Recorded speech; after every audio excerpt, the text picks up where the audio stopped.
அஸ்ஸலாமு அலைக்கும் வரஹ்மத்துல்லாஹி வபரகாத்துஹு. உங்கள் அனைவரின் மீதும் ஏக இறைவனின் சாந்தியும் சமாதானமும் உண்டாகட்டுமாக.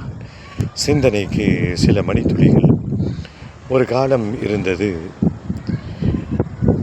வீட்டிற்கு விருந்தாளிகள் எந்த அப்பாயின்மெண்ட்டும் இல்லாமல், எந்த முன்னறிவிப்பும் இல்லாமல் வீட்டுக்கு வருவார்கள்.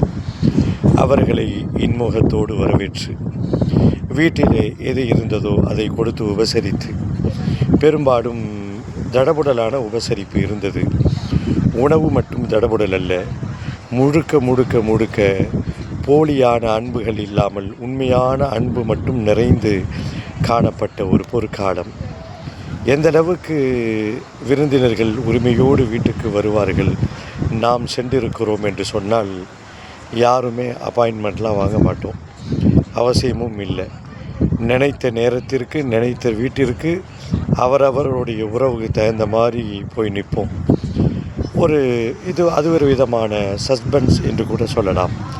கதவை தட்டி நம்மை பார்த்த உடனே அங்கே துள்ளி உதிக்கின்ற அந்த உற்சாகம், குறிப்பாக குழந்தைகள் எல்லாம் மாமா வந்திருக்கிறாங்க என்று மடியிலே கொஞ்சி உடனே மகிழ்ந்த அந்த தருணம், அதையெல்லாம் கனவுகள் கூட இன்றைக்கு காண முடியுமா என்று பார்த்தால் நிச்சயமாக முடியாது.